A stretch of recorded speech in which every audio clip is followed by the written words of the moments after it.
everybody, this is Motorcycle Junkie. No it's not, I'm Carl. The channel's Motorcycle Junkie.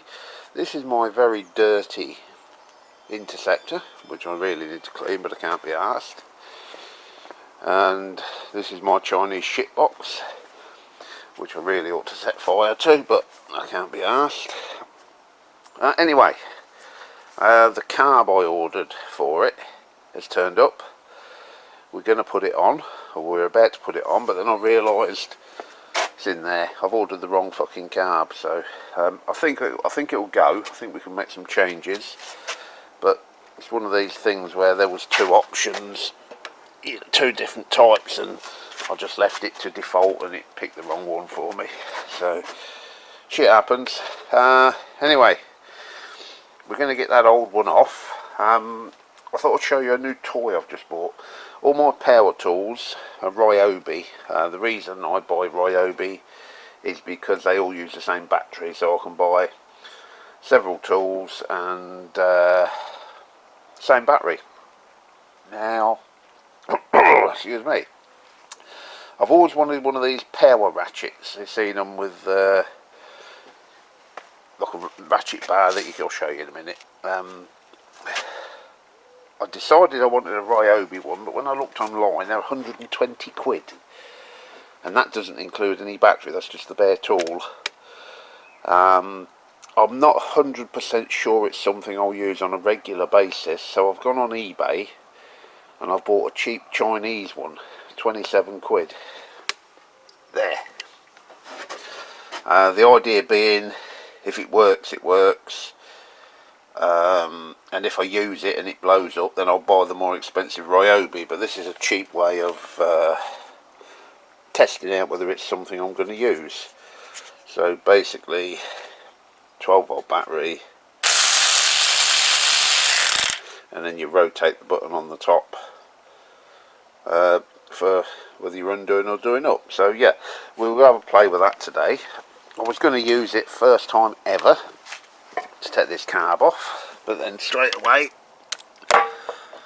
can't get the fucking thing in there, so back to the conventional spanners. They're not immensely powerful, even the more expensive ones, but what you can do, I mean they're in the nut there, but what you can do is use it as a conventional wrench to crack the nut off by hand, and then when you've broken it through, press the button and rotate it out. So yeah, we'll be giving that a few tries over the next few weeks, see if it's something that I'll use. 27 quid, come with a charger, come with two batteries, no case or anything, it just come in like a plastic bag, you know. So, but 3/8 drive. So yeah, we'll be playing with that over the next few weeks. Anyway, let me get this carb off this bike and then I'll show you what the problem is. Right, not just a chocky bar. Right, here it is. So, what have I done wrong? Let me show you. So there's a new one. What it is basically the same carb, but you select on the, God, some petrol stinks. You select on the website whether you want manually operated choke, it's early, manually operated choke or cable operated choke. Now this one has got a manually operated, as you can see. The new one is set up to have a cable. Now the difference is that when I operate the choke and let go, it immediately comes off again. So if I start the bike from cold with this carb on, I'd have to sort of be down there physically holding on the choke. Now what I'm hoping is that I can simply remove this mechanism from this choke and put that on the new one, and the job's a good one. So that's exactly what we are going to try and do. Also, I've just noticed Strange. What that's for? This one's got a pipe coming out there, like it just looks like a breather pipe. And on the new carb, it's just like a brass nipple thingy jigamy, what do you call it? So I have to confess I don't know why that would be. Come on here, you bastard. So, slide. I'll just pop that over there so I can lose it later. Right. Let's see if we can swap these mechanisms over. Probably undo this, the springs will ping and fly absolutely everywhere. So that, and that. So that's in the order I took them off. Okay, good. Right, let's get the new one. We've got, yeah, there's still got that bit. Right.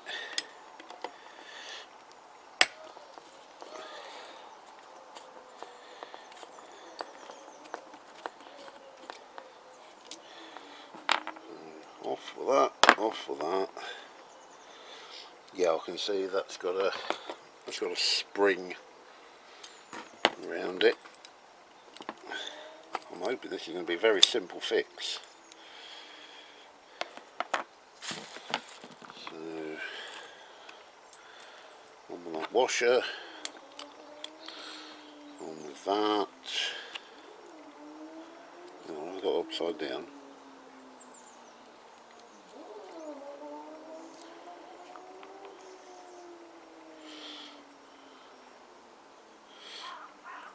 Hang on a minute. No, it goes on there, you fucking plum. Is it? I just took that off and I can't remember. Did it go on there? Yeah, it did. Right. So that, yeah, it does on there. Okay. I'm sure that went on there first. Then that.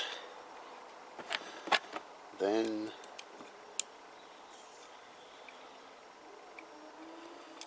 no, it was that way. Yeah, because that there's like a little ball indent thing there that locates on. So let's use a shiny new screw. Oh dear. Right. Is that it? Is it that simple? Indeed it is. Just tighten that up a bit.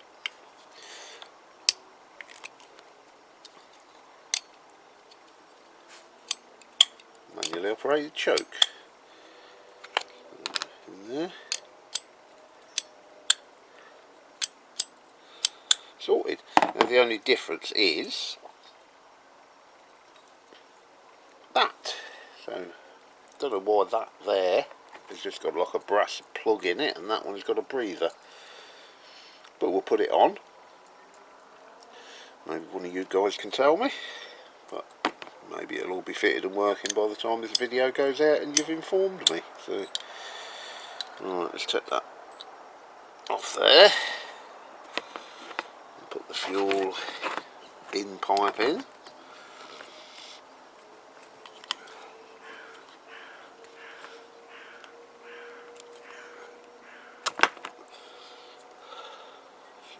Fuel pipe on.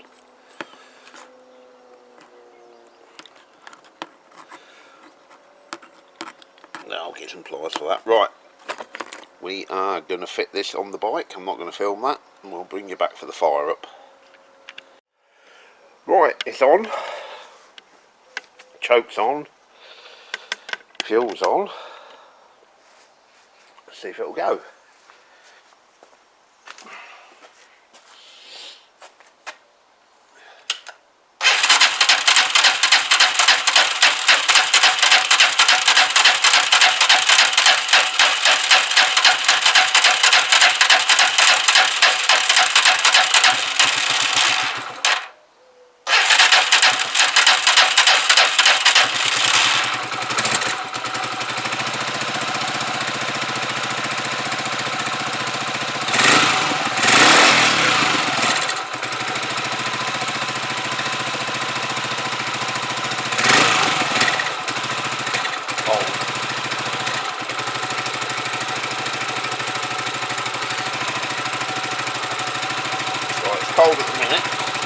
revving, but it's cold and that's on half choke, so we'll just let it warm up a bit.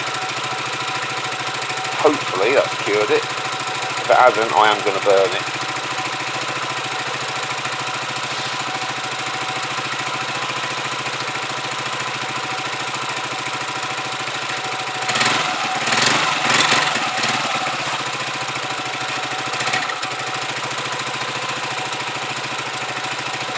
Choke off.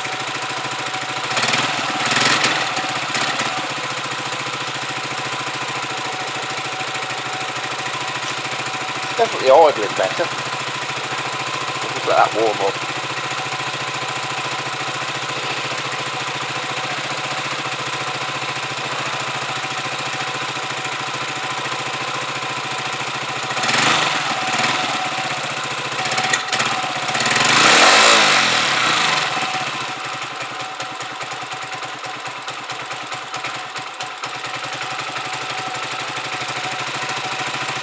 Bring the idler up a bit.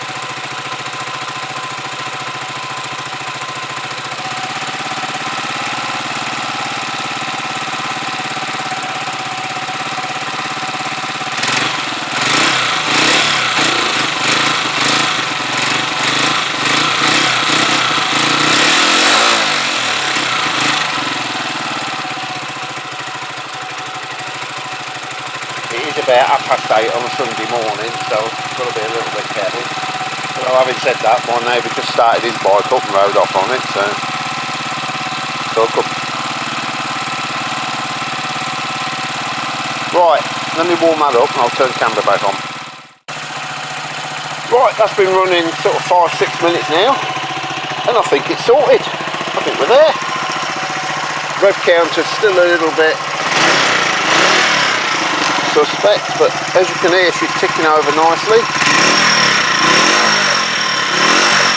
Revved nicely.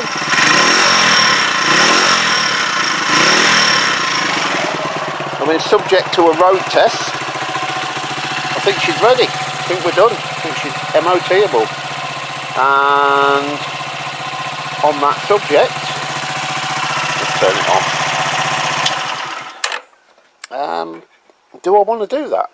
You know, you're thinking, yeah, okay, MOT it. If you don't MOT it, you ain't going to get as much money for it.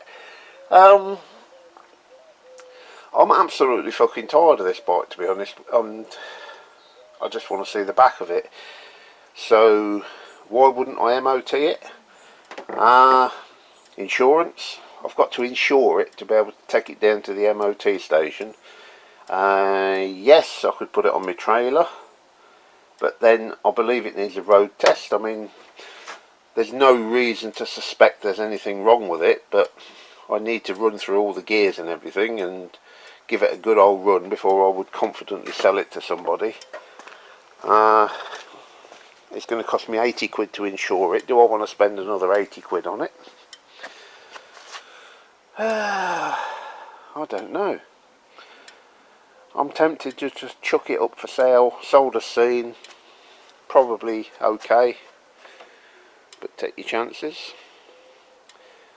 Or do I chuck another 80 quid at it and MOT it? Who knows? Anyway, as far as you guys are concerned, this one's done, dusted, finished, ready to go. I will come back and report on how it's disposed of, if you like.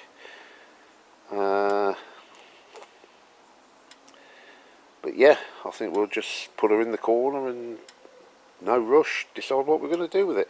If any of you guys are interested, you know, bung me a cheeky little offer, swap it for something, you know, I'm pretty flexible. If you've got an old piece of shit that you want to get rid of and do a little trade or something, but yeah, I'm in no rush. It will get done when it's done. New head, new carb. Yeah. Anyway, that's it. We're done. Thanks for following the piece of shit, and we'll leave it there.